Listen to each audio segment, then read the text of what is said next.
오늘은 시편 45편이 되겠습니다. 시편 45편. 시편 45편이 되겠습니다. 1절부터 17절까지 되겠습니다. 시편 45편 1절에서 17절까지입니다. 내 마음이 좋은 말로 왕을 위하여 지은 것을 말하리니 내 혀는 글솜씨가 뛰어난 서기관의 북극과 같도다. 왕은 사람들보다 아름다워 은혜를 입술에 머금으니 그러므로 하나님이 왕에게 영원히 복을 주시도다. 용사여 칼을 허리에 차고 왕의 영화와 위엄을 입으소서. 왕은 진리와 온유와 공의를 위하여 왕의 위엄을 세우시고 뱅거에 오르소서. 왕의 오른손이 왕에게 놀라운 일을 가르치리이다. 왕의 화살은 날카로워 왕의 원수의 염통을 뚫으니 만민이 왕의 앞에 엎드러지는도다. 하나님이여 주의 보호자는 영원하며 주의 나라의 규는 공평한 규이니이다. 왕은 정의를 사랑하고 악을 미워하시니 그러므로 하나님 곧 왕의 하나님이 절구음의 기름을 왕에게 부어 왕의 동료보다 뛰어나게 하셨나이다. 왕의 모든 옷은 모략과 침향과 육개의 향기가 있으며 상하궁에서 나오는 현악은 왕을 즐겁게 하도다. 왕이 가까이 하는 여인들 중에는 왕들의 딸이 있으며 왕은 오빌의 금으로 꾸미고 왕의 오른쪽에 서도다. 딸이여 듣고 보고 귀를 기울일지어다. 내 백성과 내 아버지의 집을 잊어버릴지어다. 그리하면 왕이 내한한 아름다움을 사모할지라. 그는 내 주인이시니 너는 그를 경배할지어다. 두로의 딸은 예물을 드리고 백성 중 부한 자도 내 얼굴 보기를 원하리로다. 왕의 딸은 궁중에서 모든 영화를 누리니 그의 옷은 금으로 수놓았도다. 수놓은 옷을 입은 그는 왕께로 인도함을 받으며 시종하는 친구 처녀들도 왕께로 이끌려 갈 것이라. 그들은 기쁨과 즐거움으로 인도함을 받고 왕궁에 들어가리로다. 왕의 아들들은 왕의 조상들을 계승할 것이라. 왕이 그들로 온 세계의 군왕을 삼으리로다. 내가 왕의 이름을 만세에 기억하게 하리니 그러므로 만민이 왕을 영원히 찬송하리로다. 아멘. 오늘 이제 말씀의 표제어를 보시면은 고라 자손의 마스길 이렇게 나와 있습니다. 그리고 이제 또 다른 제목으로는 사랑의 노래 이렇게 나와 있고, 그 다음에 또 보니까 소사님의 맞춘 것이라고 나와 있는데, 이 소사님은 백합화곡 그런 걸 말하고 있습니다. 우리가 이제 아가서 2장 2절을 읽어보시면은 여자들 중에 내 사랑은 가시나무 가운데 백합화 같도다 이런 구절 뜻이 이렇게 이제 이 백합화를 이제 뜻한다는 것을 우리가 보면 되겠습니다. 그리고 이제 이 전체의 내용은 왕의 위엄찬 원수를 물리치고 그 왕이 이제 결혼을 하는 그런 내용을 담고 있는 그런 말씀이 되겠습니다. 그래서 어떤 분들은 이 제목을 붙일 때 신랑 대신 그리스도와 한 몸이 된 몸 이렇게 제목을 붙이는 분들도 있는데, 왕을 위한 노래 저는 이렇게 이제 보겠습니다. 왕을 위한 노래. 그래서 1절을 보시면은 내 마음이 좋은 말로 왕을 위하여 지은 것을 말하리니 내 혀는 글솜씨가 뛰어난 서기관의 북극과 같도다 라는 이제 말씀입니다. 이 마음에 왕을 이렇게 찬송을 하고 싶은 그런 마음이 이제 우러나는, 그래서 이제 마음에 좋은 말로 우리가 이렇게 찬송을 하는, 마음에 좋은 말로 이 왕을 위하여 우러나는 찬송하는 그 말을. 근데 그 글솜씨가 옛날에 그 고대 그렇지 않습니까? 글을 잘 쓰는 자들을 우리가 이 붓으로 우리가 쓸 때에 일필휘지란 말은 글을 잘 쓰는, 글씨, 특히 붓으로 글을 잘 쓰는 사람을 일필휘지. 근데 고대로 우리가 갈수록 이 서기관들이 그만큼 글솜씨가 뛰어났어요. 글을 아주 이렇게 뛰어날 정도로 잘 쓰는데, 어디 쓰느냐니까 양피지라든지 파피루스에, 그래서 양피지나 파피루스에 이런 글을 쓸 때에 이들은 이제 갈 때 그것을 가지고 꺾어가지고 그 갈대에 그 붓을 만들 그 갈대니까 그걸 어떻게 잉크에다 이렇게 탁 찍어가지고 새겨서 이렇게 이제 글을 썼다. 우리가 이렇게 보면 되는 것입니다. 그래서 그러면은 그 왕의 노래의 그 내용이 무엇인가? 이제 서기관이 이렇게 마음에서 우러나서 이렇게 지금 그 왕을 찬송하고 싶어서 붓으로 글을 쓰지 않습니까? 그 내용이 그게 무엇인가? 그 2절을 보시면은 왕은 사람들보다 아름다워 은혜를 입술에 머금으니 그러므로 하나님이 왕에게 영원히 복을 주시도다. 이 2절에 보시니까 우리가 이제 또 생각나는 시가 있지 않습니까? 뭐 사람이 꽃보다 뭐 아름답다 안치한 시도 있는데 그건 왜냐면 사람들이 이게 마음이 이렇게 뭐 부패해가지고 사람들은 그렇지 않습니까? 우리가 이렇게 길을 가다가 예쁜 꽃이 있고 아름다운 꽃이 있으면 야 저거 예쁘다 그래서 다 꺾어버리지 않습니까? 꽃을 확 꺾는 뭐 그런 어떤 심보들. 그래서 차라리 그 꽃이 더 아름답다 이렇게 말하는데 오늘 이 2절의 말씀은 그 지금 서기관이 그 왕의 찬송하고 싶은 마음에서 우러나서 무슨 말이겠습니까? 그런데 그 왕을 그렇게 노래하는 그 우러나서 찬송하는데 그게 내용이 무엇인가 보니까 2절에 보니까 그 입술에 그 왕의 입술에서 나오는 그 입에서 나오는 그 말들이 은혜로운 말이 나오네요. 은혜로운 말. 무슨 말씀입니까? 입술에서 그 머금은 은혜를 입술에 딱 머금고서 그래서 이렇게 딱 나오는데 왕의 입에서 나오는 그 말들이 전부 뭡니까? 은혜로운 말들이 확 쏟아져 나온다는 게 은혜로운 말. 그래서 거기 나오는데 그게 하나님께 복을 주시니 복을 주시는 그런 은혜. 무슨 말이십니까? 그래서 그러면 우리가 이제 은혜로운 사람이다. 사람이 좋다.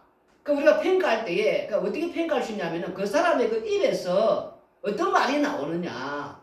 무슨 말이십니까? 우리가 말을 할 때 이 사람들이 이렇게 대화를 나눌 때에 어떤 사람들은 뭐 우리를 마음을 좀 상하게 하는 비수를 꼽는 그런 말들 많이 하지 않습니까?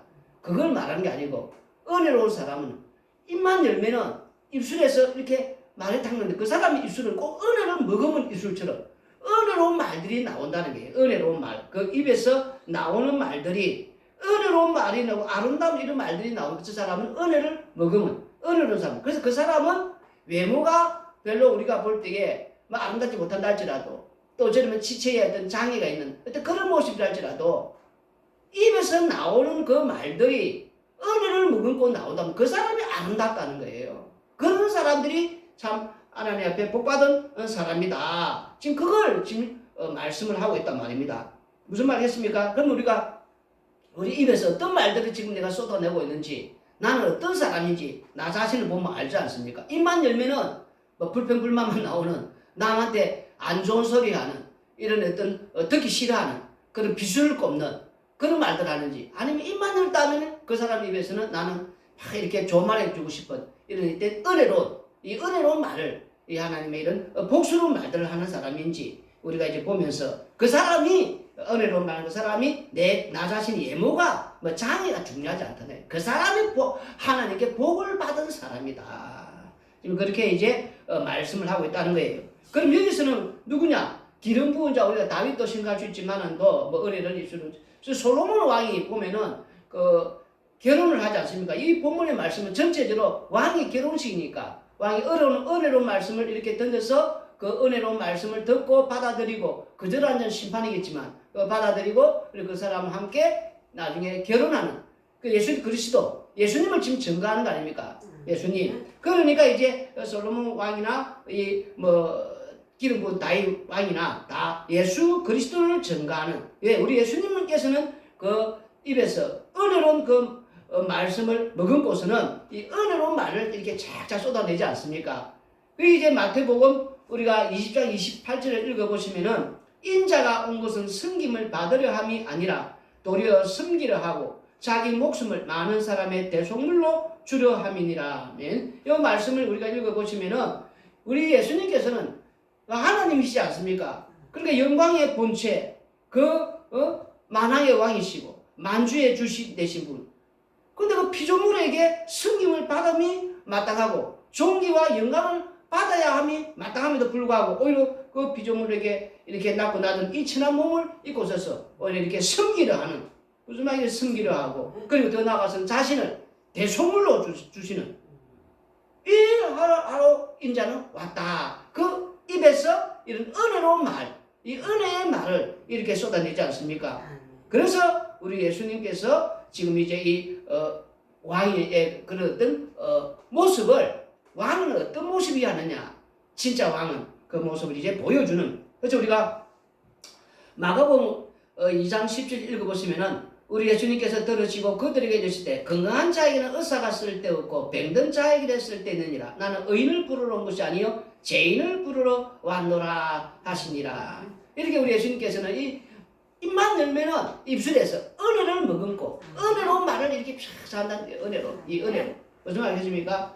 그 우리가 옛날에 그렇지 않습니까? 이 주인이 어떤 물건을 만들 때에 옛날에 그 토기장이 성경도 똑같아요. 토기장이 뭐 비를 많이 드는데 그 그릇들이 많지 않습니까? 질그릇들 이거 만들고 저거 만들고 그럴 때에 여러분들이 뭐 이 시대 안 살아서 얘는 똥장군이라는 그런 질그릇이에요. 똥장군. 이 똥장군은 질그릇은 무엇이냐면은 그 제가 어릴 때 그 똥장군 이 지나가면 야 저기 똥장군 지나간다 똥장군 그랬거든요. 그게 무엇이냐면은 옛날에는 다 화장실이 변소를 했는데 그 재래식이에요. 재래식. 그게 어릴 때 막 빠지기도 하고 하는데 그런 그 재래식의 그 똥을 퍼서 이렇게 그 담는 그 그릇의 이름이 똥장군이에요. 똥장군.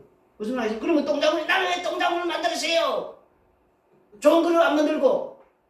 이게 무슨 말이에요? 토기장이가 주인이 무엇을 만들지 그것을 오히려 쓰임새에 맞지 않으면은 자꾸 이렇게 해서 하면은 오히려 주인은 그 그릇을 깨버린단 말입니다. 그러니까 어떤 그릇을 만들었든지 주인의 오히려 그 쓰임새에 맞게 피조물은 근데 이 다물고 있어야 된다는 거예요. 그 쓰임 맞는 그게 바로 우리라는 거예요. 우리가 피조물이 아닙니까? 우리가 그런 게 오히려 하면 마땅함에도 불구하고 오히려 그런 우리를 피조물에게 이렇게 섬기러 왔다. 그 입술에서 그런 말하니까 얼마나 이게 은혜로운 말씀이에요. 요한복음 8장 11절을 보시면 대답하되 주여 없나이다. 예수님께서 이르시되 나도 너를 정죄하지 아니하노니 가서 다시는 죄를 범하지 말라 하시니라. 이 말씀은 가늠하다가 현장에서 잡힌 여인을 이제 이 바리새인들이 유대인들이 잡아오지 않습니까? 잡아가지고 이제 예수님에게 이렇게 어떻게 하는가 하기 위해서 이 가늠하다 현장 잡힌 여인에서 말할 때에 우리 예수님께서 죄 없는 자부터 이렇게 돌을 치라고 할 때에 나이 드신 어른부터 다 이렇게 떠나지 않습니까? 우리가 땅에 사는 날 동안에 이거 알아야 됩니다. 나이를 많이 먹으면 그만큼 죄를 많이 지어야 되는 알아야 돼요. 땅에 사는 날 동안에 우리 전 몸 전체가 죄 덩어리 아닙니까? 자꾸 그런 걸 놓치면은 성경을 눈에 안 보여요. 그러니까 나이 많이 드신 분들부터 다 먼저 떠나는 거예요. 착착해서. 우리 예수님께서 보고 이제 여자에게 묻지 않습니까? 너를 돌로 치라는 자가 있느냐 하니까 아무도 없나이다. 이럴 때 우리 예수님께서 나도 너를 정죄하지 않으니 가서 다시는 죄를 범하지 말라. 이 입술에서 이 은혜로 말하는 거예요. 이 여인의 그 죄를 십자가에서 안고 대신 왜냐하면 가늠하다 현장 잡힌 여인은 내 얘기를 보면 알지만 도래마다 죽어야 돼요. 그 죄를 우리 예수님께서 십자가에 대신 죄를 짊어지고 내가 네 죄를 안고 가니까 이제 그 그리스도 안에서 십자가 안에서 이제 온전한 말씀 안에서 사는 그 내용이 담고 있지 않습니까? 그러니까 이 말씀을 할 때 우리 예수님의 그 은혜로운 입술에서 그 죄인을 향하는 그 사랑의 그 말들이 쏟아져 나오는 이게 바로 참 왕이다. 이게. 왕. 이런 왕을 지금 서기관이 붓으로 이런 지금 이렇게 막 마음에서 우러나오는 그 찬송하고 싶어서 지금 그런 내용을 지금 쓰고 있단 말입니다. 이 내용이 지금 담고 있는 거예요, 지금. 그래서 이제 이런 어떤 말 속에서 그런데 우리 어떤 분은 예수님께서 이 은혜로운 말을 선포하는데 예수님을 죽이려고 하는 또 자들이 있다는 거예요. 입술에서 이렇게 은혜를 머금고 은혜만 막 쏟아내는데 은혜로운 말만 하는데도 듣기 싫어가지고 죽이라는 자들이 있단 말이에요. 누가복음 4장 우리가 20절을 읽어보시면은 책을 덮어 그 맡은 자에게 주시고 앉으시니 해당에 있는 자들이 다 주목하여 보더라. 이 말씀 우리 예수님께서 나사렛 지역에서 이제 그 해당에 이 때에는 이 당시에는 누구든지 그 해당에서 그 어느 정도 나이가 되면은 이렇게 말씀을 이 해당장이 불러서 이렇게 어느 정도 그 말씀을 이렇게 읽고 두루마리를 하나 주면은 그 다음 코멘트 정도는 할 수 있는 그런 어떤 시대였단 말입니다. 그래서 우리 예수님도 이렇게 그 해당장이 불러내서 이제 준 게 이사야서 61장 1, 2절 이 두루마리가 이사야서의 말씀을 주잖아요. 근데 우리 예수님이 쫙 펼칠 때 그 두루마리 쫙 펼칠 때 이사야서 61장 1, 2절을 지금 펼치고 읽는단 말입니다. 주 여호와의 영이 내게 내리셨으니 이는 여호와께서 내게 기름을 부으사 가난한 자에게 아름다운 소식을 전하게 하려 하심이라. 나를 보내사 마음이 상한 자를 고치며 포로된 자에게 자유를 갇힌 자에게 노임을 선포하며 여호와의 은혜의 해와 우리 하나님의 보복의 날을 선포하여 모든 슬픈 자를 위로하되.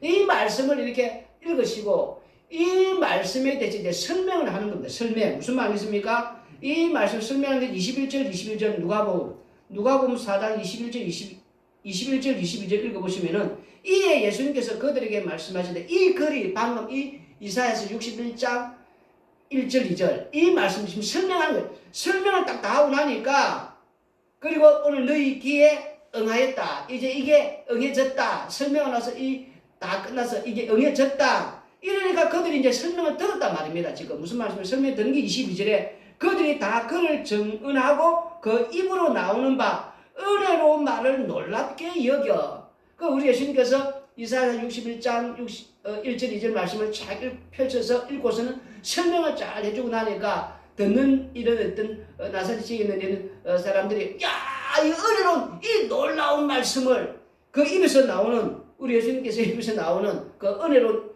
그 말을 입에 머금고 지금 이렇게 쫙 이야기해. 그걸 듣는 거 다 와 놀랐는데 그러면 그걸 받아들여야 되거든요. 은혜로운 말씀을 들었으면 와 은혜로운 말씀을 이렇게 예수님을 믿고 메시아 오셨다 이렇게 믿어드려야 되는데 뭐라고 말합니까? 이르되 이 사람이 요셉의 아들이 아니냐 이렇게 해버리단 말이에요. 우리가 나사렛 요셉 아들 아니냐? 응? 우리가 어릴 때부터 잘 보아오는 저기 무슨 메시아냐? 이렇게 나온다는 거예요. 그러니까 우리 예수님께서는 고향에서 선지자들은 이렇게 인정을 받지 못하는, 환영을 받지 못하는 이러면서 24절 3절 쭉 읽어보시면은 이제 우리 예수님께서 이 나사렛 지역에서 무엇을 선포합니까? 이 사레타 가부와 그리고 이제 엘리야 때의 사레타 가부 그 다음에 엘리사 시대 때의 나만 그 나병한 자 문둥병 이 나만을 들면서 이방인이 구원받는 거 그 이야기를 딱 해버린단 말이에요. 그러니까 이들은 더 화가 나는 거예요.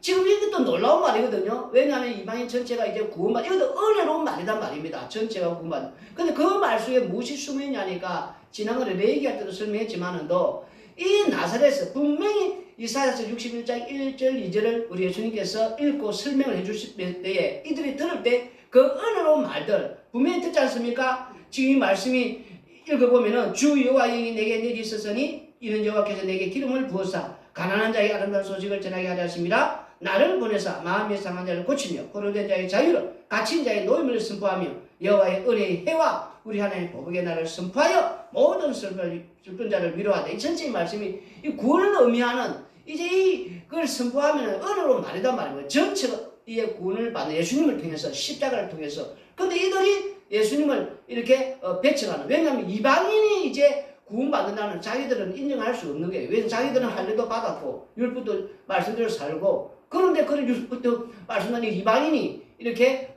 은혜를 입어서 구원받는 이 자체가 우리 예수님 이미 뭐냐 나사렛부터 유대, 예루살렘, 이스라엘 전 지역이 우리가 얘기했지만 지금 나병 환자단 말입니다. 이제 어두움의 사이 심판받아 마땅한. 그래서 예수님 십자가를 통하여서 지금 예수님께서 엘리야 시대 사레타 가부와 엘리사 시대 나병 환자, 이 문둥병 환자, 이 나아만 구원받는 모습 새로운 새 언약의 영적 이스라엘 백성을 구원해내겠다는 이 은혜로운 말씀을 선포했단 말입니다. 그럼 얼마나 이게 지금 은혜로운 말들을 이들은 배치하는 오히려 죽이려 하는 이 은혜로운 말을 선포한 자를 죽이려 하는 이게 바로 이들이 까막눈이 되었다는 거예요. 이제 우리가 열천녀 비유도 알지만은도 덤불은 다 준비되어 있는 상태 아닙니까? 말씀을 이렇게 다 알고 있는 상태니까 메시아를 기다리고. 근데 예수님 오실 때 이들은 기름을 준비하지 못한 메시아를 인정 안 했단 말입니다. 우리 예수님을 메시아를 인정하지 않는, 믿지 않는 이걸 은혜를 선포했는데 은혜를 이렇게 거절하는 자들이 있단 말이에요. 이 거절하는 자들은 심판을 받는다는 거. 은혜를 이렇게 말씀을 선포해 그 은혜를 받아들인 자는 그 앞에 엎드려서 나는 죄인입니다. 이렇게 회개할 때에 저는 예수님의 이제 신부가 되는 게 아니면 신부가 돼서 이제 왕과 함께 결혼식에 가는 거예요.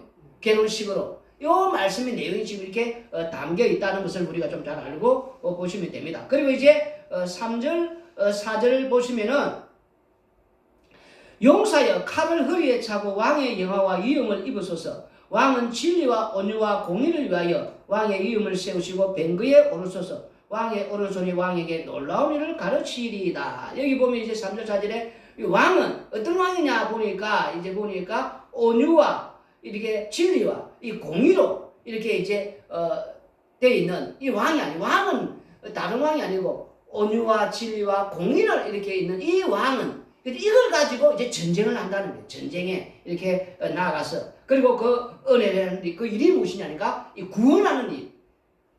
이렇게 이제 제 아래에 있는 이런 자들을 이제 은혜로 예수님 하나님의 그 은혜로 십자가의 그 은혜로 이렇게 재용서해서 자기 것만 이 구원하는 이 일에 무슨 말씀입니까? 이걸 이제 듣지 않는 그 은혜로 이 말을 이제 거절하는 심판이 있는 지금 그 말씀을 지금 이제 3절 4절에 요거 하러 우리 예수님께서 칼을 차고 이제 위협을 갖춰서 오셨단 말입니다. 그런데 그 은혜로 말씀은 어떤 말씀이냐? 이제 5절에 왕의 화살은 날카로 왕의 원수의 염통을 뚫으니 만민이 왕의 앞에 엎드러지는도다. 여기 염통은 우리가 다른 말로 하면 심장을 염통이라고 합니다. 심장. 그 염통에다가 이 심장이 아닙니다. 여기다가 우리가 보통 뭘 가집니까? 그 마음이라는 마음. 그 마음이라는 것은 또 다른 말로 하면 생각. 그 우리가 나오지 않습니까? 생각이라든지 그런 어떤 그 이론들, 우리가 그 사상들 이런 것들이 하나의 이 견고한 진이 돼가지고 이게 이제 하나님을 대적한단 말입니다. 하나님을 대적해서는 내가 이제 하나님이다. 그래서 인간들은 스스로 자기가 하나님처럼 사는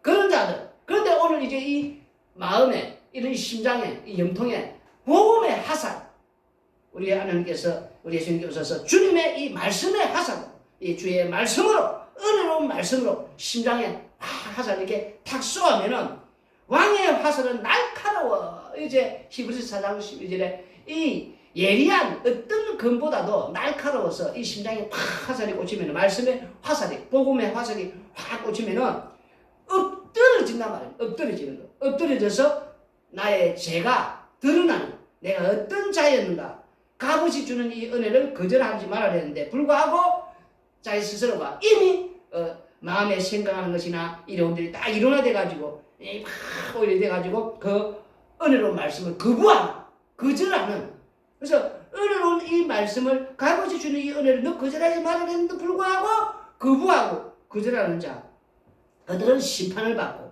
오히려 그 말씀에 화살이 탁 심장에 꽂히니까 탁 엎드려지면서 주여 나는 죄인입니다. 나는 악한 뿐입니다. 이러면서 이 역사 속에서 회개하는 자들은 은혜를 이렇게 받게 되는 은혜를 받음으로 말미암아 예수님의 신부가 돼서 왕과 함께 결혼을 하게 되는 이제 그 말씀이 또 여기에 담겨 있다는 것을 우리가 볼 수가 있는 겁니다. 그리고 6절부터 우리가 또 읽어보시면 7절은 하나님이여 주의 보좌는 영원하며 주의 나라의 규는 공평한 규이니이다. 왕은 정의를 사랑하고 악을 미워하시니 그러므로 하나님 곧 왕의 하나님이 절금의 기름을 왕에게 부어 왕의 동료보다 뛰어나게 하셨나이다. 여기 이제 6절의 각주에 보면은 뭐라고 되냐니까 하나님의 주의 보좌는 하나님의 보좌는 이렇게 이제 각주가 나와 있지 않습니까? 하나님의 보좌, 주의 보좌 이런 식으로 우리가 볼 수가 있는 것이고 7절에 보면은 이제 왕을 이렇게 노래하는데 그 왕은 어떤 왕이냐니까 하나님이시다. 하나님이시다. 그렇게 지금 이제 말씀을 하고 있단 말입니다. 왕은 정의를 사랑하고 악을 미워하시니 그러므로 하나님 곧 왕의 하나님. 그러니까 왕은 곧 하나님.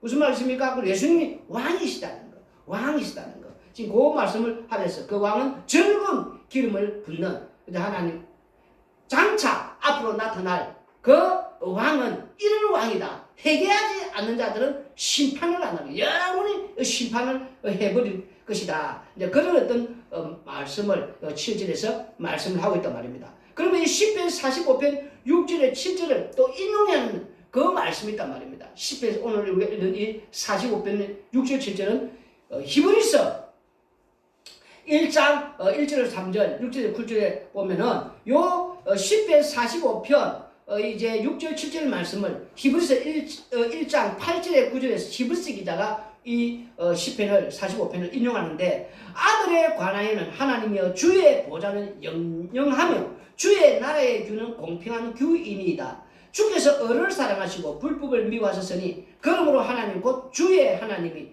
즐거움의 기름을 주께 부어 주를 동료들보다 뛰어나게 하셨도다 하였고, 이렇게 히브리서 기자는 이 시편 지금 이 말씀을 인용하는 45편, 그리고 사무엘상 앞으로 읽으면 그 말 전체가 합산해서 지금 이렇게 이 말씀 히브리서에 인용하는 십자가에 죽으신 그분 예수 그리스도다. 그분이 예수 그리스도다. 이걸 지금 증거하고 있단 말입니다. 지금 이 시편 45편 6절 7절의 말씀이 히브리서 1장 8절에 보서 히브리서 기자가 이 말씀을 그분이 바로 예수님이시다. 그걸 지금 증거하고 있고, 우리가 지금 히브리서 1장 1절 읽어보시면은 옛적의 선지자를 통하여 여러 부분과 여러 모양으로 우리 조상들에게 말씀하신 하나님이 이 모든 날 마지막에는 아들을 통하여 우리에게 말씀하셨으니 이 아들을 만유의 상속자로 세우시고 또 그로 말미암아 모든 세계를 지으셨느니라.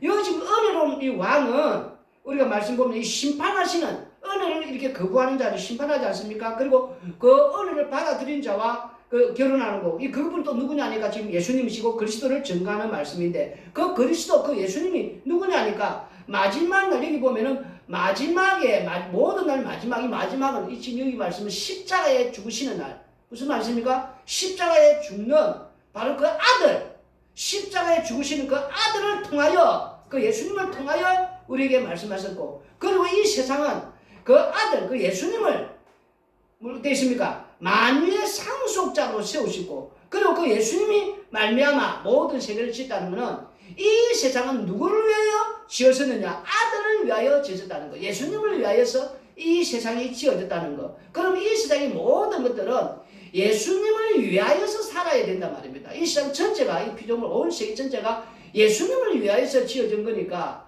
그 우리가 지금 땅에 살면서 내가 예수님을 위하여 사는지 나를 위하여 사는지 그거 보시란 말입니다. 나는 누구를 위해서 지금 살고 있는가? 나를 위해서 이 역사 속에서 살고 있는지, 아니면 이 만물 전체가 예수님을 위해서 지어졌다니까 진짜 예수님을 위하여 그 하나의 나도 피조물로서 예수님을 위하여 살고 있는지, 요 말씀을 우리가 제대로 좀 알고 가셔야 된다는 거예요 지금. 그리고 히브리서 이제 1장 3절 읽어보시면은 이는 하나님의 영광의 광채시요 그 본체의 형상이다. 그 우리 예수님께서는 영광의 광채고 그것도 영광의 본체, 다시 말해 하나님이시다. 지금 이 말씀을 하고 있지 않습니까? 그리고 그 예수님께서 능력의 말씀으로 만물을 붙드시고 능력으로 지금 이 세상에 꽃 하나 떨어지고 피고 지고 우리가 걸어가면서 이 세상의 모든 것 새하늘에 떨어지고 날아다니고 이런 모든 인간이 지금 이 살고 이 세상 이 만물 전체가 그 분이 그 예수님께서 딱 만물을 붙들고 있단 말입니다. 그리고 그 분이 붙들고 있는 그 예수님께서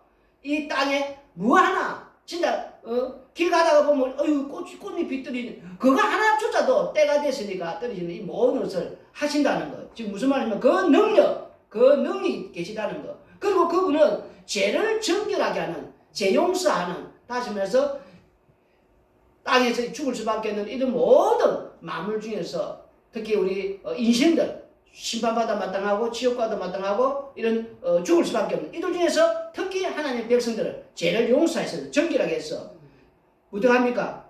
높은 곳에 계신 지극히 하나님 우편에 앉았다. 앞으로 그 하늘나라에 가서 이 재용산 그 신부들 데리고 이렇게 결혼식 하는, 혼인잔치 하는 이 일을 하러 오늘 여기 보면 하는 일을 하시고 지금 이 말씀을 히브리 1장 3절에서 말씀을 해주고 계시단 말입니다. 얼마나 이게 우리에게 그 은혜로운 말씀, 이 은혜로운 이런 어떤 말들을 입에 이렇게 쏟아내는, 지금 쏟아내고 있지 않습니까? 이런 은혜로운 말들을, 그 모든 성도들을 이렇게 이제 흰 옷을 입혀서 이렇게 함께 이제 결혼하는, 무슨 말이에요? 십자가에서 다 이렇게 심판하고 이렇게 죄 용서해서 이렇게 딱 한다는 거. 이 얼마나 이 은혜로운 말씀입니까 지금?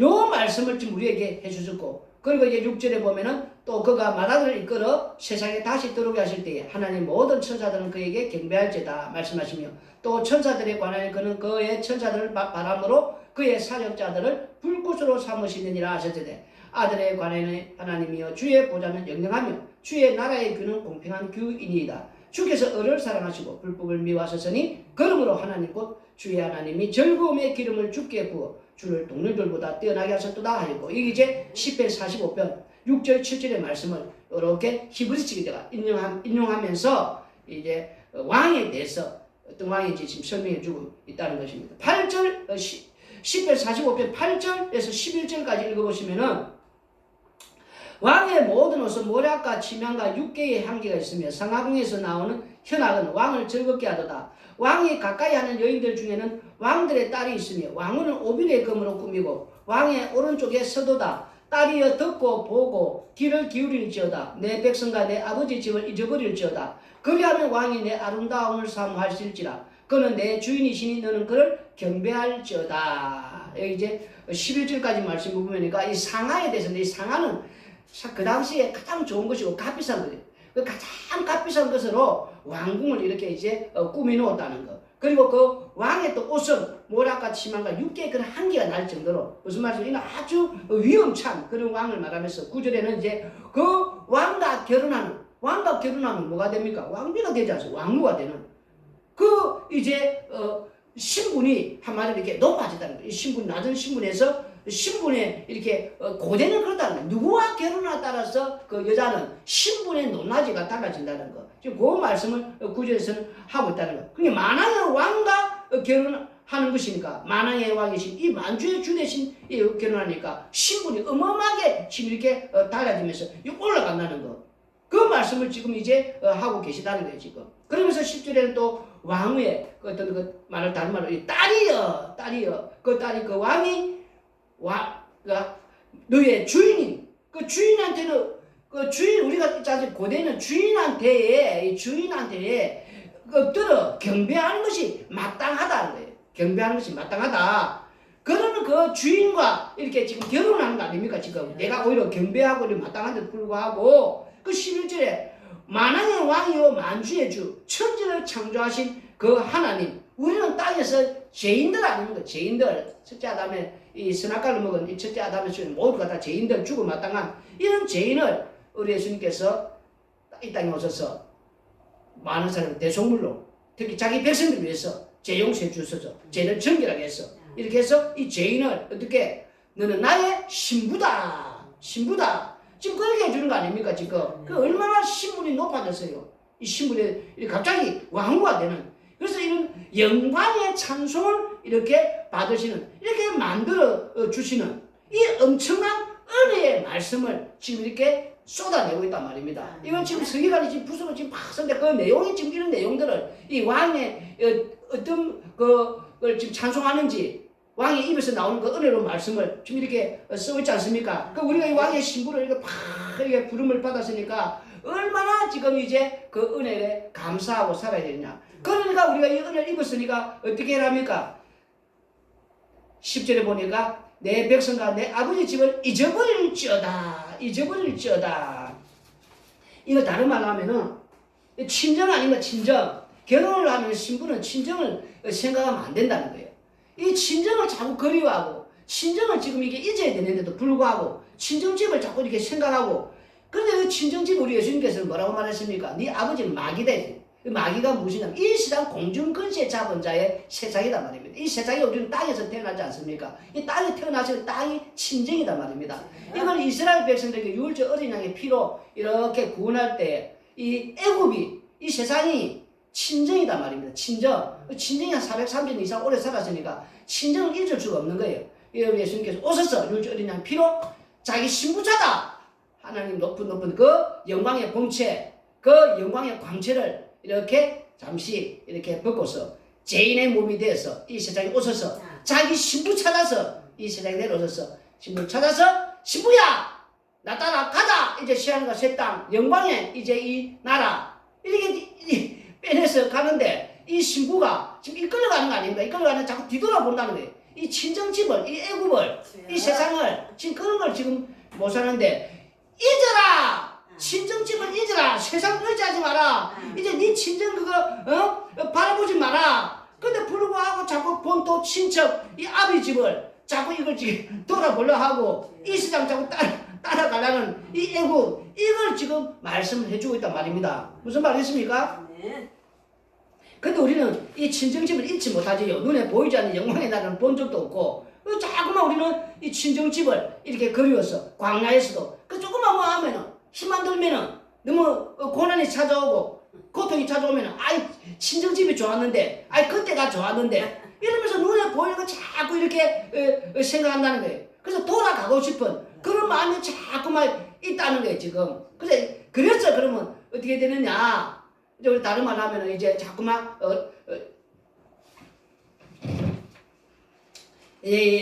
룻기 지금 오는데 누가복음 17장 32절에 보면 롯의 처를 기억하라. 이 롯이 이제 그 소돔 고모라에서 이렇게 나올 때에 그 롯의 처가 뒤를 돌아보지 않습니까? 뒤를 돌아보지 말했는데 거기 참 우리 사위들도 있고 내가 그 지금 우리 딸들 결혼한다고 인들스도 사고 냉장고나 세탁기나 이 좋은 물건들 가전 제품 많이 사놨는데 번쩍번쩍한 것들이 많은데 다시 말해서 내가 지금 이제 버릴 거 없는 막 쌓아놓은 것이 많은데 참 그게 이제 궁금하지 않습니까? 그걸 뒤돌아보니 어떻게 됐어요? 소금 기둥이 되어버렸단 말입니다. 자꾸 친정집을 뒤돌아보고 그래서 그 이제 다시는 그 친정집을 이렇게 돌아오지 못하도록 애굽을 쳐서 그 이집트가 지금도 이집트는 힘이 없는 나라 미약한 나라 아닙니까? 이거 완전 의지하지 못하도록 소돔 고모는 불을 내려서 박살내버리고 왜? 세상 의지하지 못하도록 하기 위해서 신부야 왜 자꾸 세상 의지하느냐 너는 나 따라가야 되는데 더 좋은 곳을 가야 되는데 그 이야기를 지금 이제 해주고 있단 말입니다. 세상에 그 친정집을 풍요와 다산 주는 너한테 지금 좀 그거는 니는 이제 네 남편 아니다.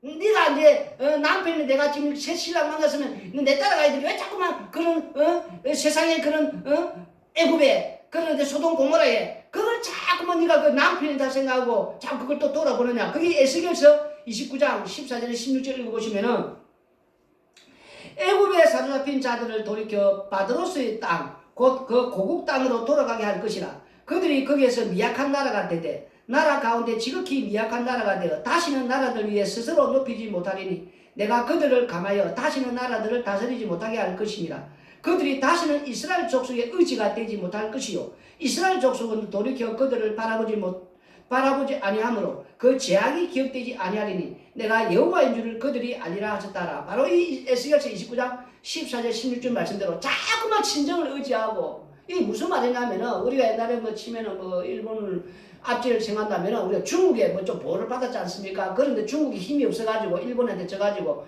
그거 바벨론 우리가 포로 되니까 옛날에는 애굽을 우리가 좀 쫑살이 하면서 애굽이 좋았지 않습니까? 애굽이 힘이 없는데 다시 애굽이 힘이 세가지고 저 바벨론을 무너뜨기 바라는 그런 어떤 형태에 자꾸만 다시 더 잘해. 중국이 좀 더 힘이 있어가지고 뭐 일본을 이런 형태에 있지 않습니까? 좌우장간에 이스라엘 백성 애굽을 의지하는 마음이 그 바벨론 포로가 돼서도 저기 끝까지 그 바벨론 포로 중에서도 자꾸 애굽을 생각해. 애굽이 빨리 강대지가지고 우리를 뭐 포로해서 뭐 이렇게 구원해달라는 자꾸 애굽을 의지하니까 자기 신부가 그래서 애굽을 미약하게 만들어. 다시는 너희들이 이 애굽 이 세상을 의지하지 못하도록 그래서 애굽을 이렇게 미약하게 했다는 거. 소돔 고모라를 다시는 의지하지 못하도록 이 세상 의지 못하도록 세상을 불태워 버렸단 말입니다. 무슨 말이십니까? 나중에 베드로후서 3장도 오겠지만 하나님 앞에서 우리가 계속 왜 이 세상을 왜 불태우냐? 우리가 자꾸 의지하니까 친정을 그리워하고 못 잊어하고 이 세상 자꾸만 풍요다산 여기에 이 친정집이 너무 좋아서 하니까 신랑이 와서 손잡고 가자 하면 신랑 따라가야 돼, 이끌려가야 되는데 신랑 따라 안 가려 하는 그러면은 신부가 의지하는 거 이렇게 불태워 버릴 수밖에 없다는 거. 그리고 지금 말씀을 지금 이게 시편 45편 이제 8절에서 11절까지의 내용이라는 거예요. 그리고 12절 읽어보시면 시편 45편 두로에 따른 예물을 드리고 백성 중 부한자도 내 얼굴 보기를 원하리로다. 왕에 따른 궁중에서 모든 영화를 누리니 그의 옷은 금으로 수놓았도다.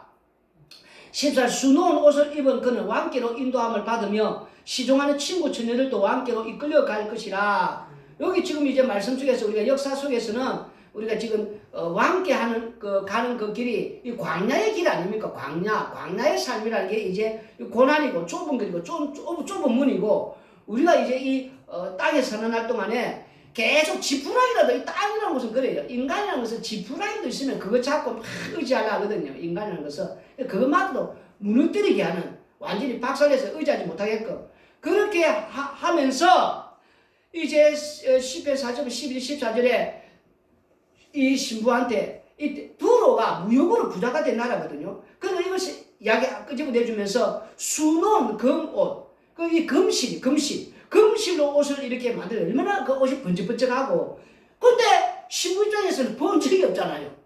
이 땅에서 태어나가지고 땅의 것을 먹고 땅의 것을 살면서 눈에 보이지 않는 그 영광의 그 하나님 나라를 본 적이 없어요. 신랑이 지금 데려가는데, 그러니까 이제 설명해 주는 거예요. 지금 이것을 하면서 신랑이 가는 거기에 따라가야 되니까 네가 지금 이렇게 버릴 게 많아지면 못 버리니까 자꾸 이렇게 줄여야 되는. 우리가 땅에서 자꾸 너무 세상에 썩어지는 영원하지 않는 걸 자꾸 이렇게 모으려 하면 너무 많으면은, 너무 한마디로 가진 게 자꾸 많아지면은 이걸 벗어서 이걸 버리는 게 아깝단 말입니다. 못 버리게 된단 말입니다. 인간의 족속은 버릴 게 없어야 부터부터 뭐 빨리 탁 버리고 오라면 바닥까지 신랑 따라 가지는데, 너무 많으면 이 애착이 돼가지고 눈에 보이지 않는 영광이 나는 본 적이 없기 때문에 이걸 더 이게 애착심이 있어가지고 안 버리게 되는, 꽉 오다지게 된단 말입니다. 그러면 신랑 따라갈 수 있습니까? 결국 하나님께서는 우리가 가진 걸 완전히 무너지게 만든다는 거예요. 그러면 더 우리가 아픔이 크겠지요. 많이 모으고 많이 가질수록, 많이 쌓을수록 아픔은 그만큼 더 커질 수밖에 없는 거예요. 그러니까 될 수 있도록 좀 줄이라는 거예요. 계속 이 쓰다 때문에 버리는 것이 좋다는 거예요, 지금.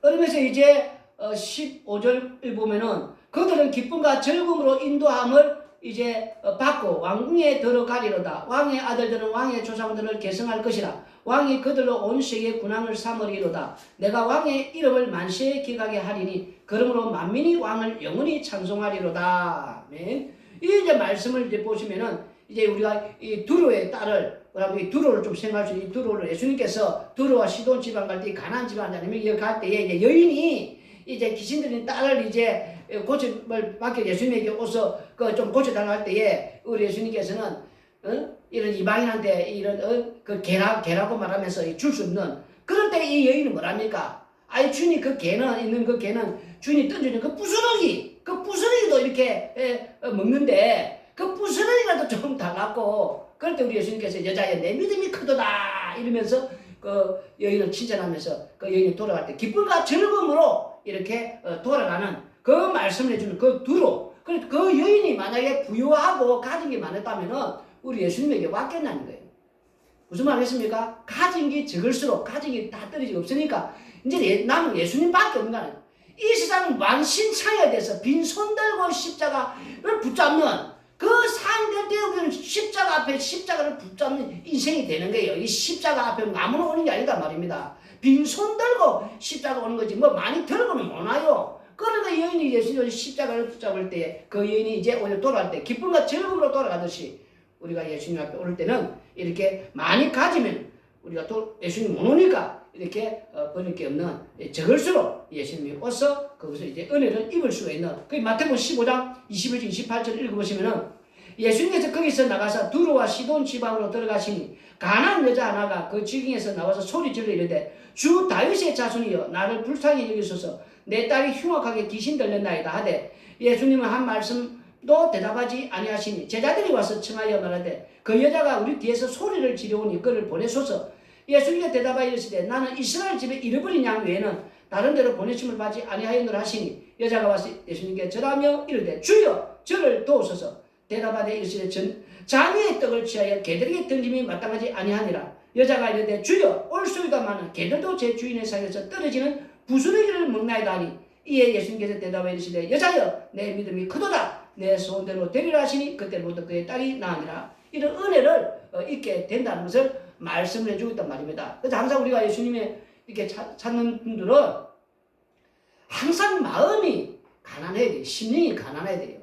가진 게 많을수록 자꾸만 뭐 달라 샀는데 여러분들 자꾸 가진 게 자꾸 많아지면은 예수님 안 찾게 된단 말입니다. 이 십자가 앞에 오는 분들은 뭔가가 자꾸만 가진 게 없고 이 쌓은 곳이 없으니까 의지할 곳은 예수님밖에 없다는 거예요. 십자가 말고는 의지할 게 없는, 그저 십자가 말고는 나한테는 아무것도 없는 그래야 와서 십자가를 붙들게 된다는 거예요. 그 이런 분들이 또 은혜를 입는다는 거예요. 은혜를 입는 그 말씀을 지금 이제 해주고 있다는 거예요. 지금 그게 이제 10편 45편 16절에 17절의 말씀을 해주면서 우리에게 말씀. 근데 이제 더 나아가서 전체 10편 45편은 무슨 내용이냐? 계시록 우리가 7장 13절 17절 읽어보시면은 장로 중 하나가 응답하여 나에게 이르되 이 흰옷 입은 자들이 누구며 또 어디서 왔느냐? 내가 말하기를 내 주여 당신이 아시나이다 하니 그가 나에게 이르되 이는 큰 환난에서 나오는 자들인데 어린 양의 피에 그 옷을 씻어 희게 하였느니라. 그러므로 그들이 하나님의 보좌 앞에 있고 또 그의 성전에 반다 하나님을 섬기며 보좌에 앉은 이가 그들 위에 장막을 치시리니 그들이 다시는 줄이지도 아니하며 목마르지도 아니하고 해나 아무 뜨거운 기운에 상하지도 아니하리니 이는 보좌 가운데 계신 어린 양이 그들의 목자가 되사 생명수 샘으로 인도하시고 하나님께서 그들의 눈에서 모든 눈물을 씻어 주실 것입니다. 아멘. 이 말씀 속에서 이제 10편 45편이 계시록 7장에 연결되듯이 땅에서 이 왕에게 오는 건 다 큰 환난에서 큰 환난을 겪은 이런 어려운 자들, 눈물을 이렇게 삼긴 자들이 이렇게 다 나온단 말이에요. 이 땅에 사는 날 동안에 예수님에게 온 자들은 다 큰 환난을 겪었다는 거예요. 눈물로 또 아픔을. 그런 자들은 우리 예수님께서 어린 양의 피로 이렇게 다 씻어서 깨끗한 세마포를 입혀주시는, 내가 입는 게 아니고 예수님께서 세마포 옷을 입혀주셨다는 거예요. 무슨 말이겠습니까? 요자는 그러면서 계시록 19장 7절 10절 16절 읽어보시면은 우리가 즐거워 크게 기뻐하며 그에게 영광을 돌리세 어린 양의 혼인 기약이 이르렀고 그의 아내가 자신을 준비하도록 그에게 빛나고 깨끗한 세마포 옷을 입도록 허락하셨으니 이 세마포 옷은 성도들의 옳은 행실이 이루다 하더라. 천사가 내게 말하기를 기록하라. 어린 양의 혼인 잔치에 청함을 받은 자들은 복이 있도다 하고 또 내게 말하되 이것은 하나님의 참되신 말씀이라 하기로 내가 그 발 앞에 엎드려 경배하라 하니 그가 나에게 말하기를 나는 너와 및 예수님의 그 증언을 받은 내 형제들과 같이 된 종이니 삼가 그리 하지 말고 오직 하나님께 경배하라. 예수님의 증언은 예수님의 예언의 영이라 하더라. 그 옷과 그 다리에 이름을 쓴 것이니 만왕의 왕이요 만주의 주라 하였더라. 아멘. 요 말씀대로 이제 아무나 그 옷을 입는 게 아니고 허락된 자만이 세마포 옷을 깨끗한 옷을 이렇게 입혀서 이제 그 왕의 신부가 된단 말입니다. 신부. 그래서 오늘 전체 10편 45편의 그 내용이 은혜를 지금 이 입술에 머금은 그 우리 예수님께서 왕이 아닙니까? 그 왕이 오셔서 이렇게 은혜를 이렇게 막 먹으면서 은혜를 쏟아내는 이 죄인들에게 그 대성물들이 이 예수님을 믿고 그 예수님을 이게 또는 자는 은혜를 받고 그러나 그 거절하는 자는 심판을 받는 그 심판도 왕으로서 그 거절하는 자들은 그 부하자는 반드시 심판을 한다는 거. 그리고 자기 백성 그 신분을 이렇게 끌고 간다는 거. 이끌고 어디까지 저 새하늘과 새 땅에 가서 앞으로 어린 양의 혼인 잔치를 이렇게 한다는 것이 지금 현재 이 내용이란 말입니다. 그런데 왕에게 이끌려가는 이 신부가 모습이 어떻느냐? 이렇게 이끌려가면서 십자가의 피로 구원받은 이 신부가 이 예수님이 우리의 신랑이 오셔서 신부를 손잡고 데려가는데 이 끌려가는 모습이 땅에서는 어떤 모습이냐 하니까 좁은 문이고 좁은 거리고 눈물이 있는 이 역사 속에서 이 광야에서의 삶이 고난의 길이라는 거, 환난의 삶이라는 거, 슬픔이 있고 고통이 있고 역경이 있고 아픔이 있고 조롱을 당하고 비웃음을 당하고 온갖 질병을 다 당한다는 그 삶을 지금 이 광야의 삶. 왜? 신랑이 손잡고 끌고 가는데 이 광야 이 세상이 이 신부들은 이 친정집을 잊지를 못한다는 거예요. 계속 이 세상 발을 땅을 딛고 안 가려고 안 따라가려고. 왜? 이 땅이 너무 좋으니까 눈에 보이는 거 이 풍요와 다산을 주는 이 세상이 좋으니까 안 가려고 한다는 거예요. 안 가려고 하니까 이제 창세기 19장 24절 26절 읽어보면은 여호와께서 하늘고 여호와께로부터 유황과 불로 소돔과 고모라에 비같이 내리사 그 성들과 온 들과 성에 거주하는 모든 백성과 땅에 난 것을 다 엎어 매라셨더라. 로세아는 뒤를 돌아보았으므로 소금 기둥이 되었더라. 요 말씀이에요. 이 세상 소돔과 고모라처럼 자꾸 이 신부가 신랑을 따라 이끄는 대로 지금 가야 되는데 자기 백성 이 신부들이 안 가려고 하니까 이 소돔 고모라에 네가 다시는 친정을 기억하거나 친정을 생각하지 못하도록 그래서 소돔 고모라를 불로 태워버렸단 말입니다. 이와 마찬가지로 우리가 이 땅에서 지금 작업 밟으려 사는 이 세상의 이 친정을 이 애국 같은 이 세상이 좋아가지고 안 가려고 하면은 이 세상을 어떻게 하느냐. 베드로서 3장 7절에 이제 하늘과 땅은 그 동일한 말씀으로 불사르기 위하여 보호하신 바 되어 경건하지 않은 사람들의 심판과 멸망의 날까지 보존하여 두신 것이니라. 그래서 이 세상이 왜 불바다가 되느냐, 왜 없었느냐. 나의 신부, 왕의 신부, 우리 예수님의 신부들이 이 세상을 의지하고 이 세상에서 이 친정을 안 떠나려고 하는 거라. 자꾸만 이 세상에 쫙 붙잡고 발 붙여가지고. 그래서 신부가 다시는 이 세상을 기억하지 않도록, 이 신부가 다시는 이 세상 의지하지 않도록 이 세상을 완전히 불태워버린다는 거. 그래서 신부가 이 세상을 의지하는 이 친정을 불태워버리니까 다시는 신부는 어떻게 되는가. 이사야 45장 읽어보면 알지만은도 다시는 이전 것을 기억하지 않는, 다시 말해서 신부가 살아왔던, 신부가 살고 있던 이 세상, 이 애국 같은, 이 소돔 고모라 같은 이 세상 기억의 종말을 만들어버린다. 다시는 기억하지 못하도록 우리가 천국 갈 때 이 세상에 살았던 거 완전히 기억의 종말, 기억조차 없애버린다는 거, 잊게 만든다는 거, 그 이야기를 하면서, 그래서 이 세상 이 역사 속에서는 우리가 이 육체의 장막을 벗는 날 동안에는 계속해서 친정을 의지하고 이렇게 하지만, 그러나 마지막 이 끌고 가면서 이 신랑은 다시는 기억하지 못하도록 이렇게 불태워버리고, 그래서 마지막 저 어디입니까? 더 이상 하나님 없는, 죽음이 없는, 눈물이 없는, 아픔이 없는 그 영광의 나라에서 이 왕과 함께 이 은혜를 먹으면, 은혜만 말만 나오는 이 왕과 함께 영원한 어린 양의 혼인 잔치에, 이 결혼식에 내가 반드시 하고 말겠다는 이 예수님의 그 은혜로운 말들이 오늘 시편 45편에 이렇게 나와 있다. 이 이야기를 이 지금 서기관이 쫙 왕의 이 은혜로운 이 내용을 지금 이렇게 써놨다. 얼마나 감사합니까? 우리는 이 말씀을 이렇게 오늘 들으면서 땅에서 힘들지만, 고난이지만, 어렵지만 끝까지 우리가 신랑 따라 우리 가서 결국은 저 영광의 나라에 가서 혼인하는 그날이 오기를 우리가 믿음으로, 그래서 십자가만 우리는 이렇게 더 높이고 십자가만 자랑하는 우리가 되기를 바랍니다. 은혜의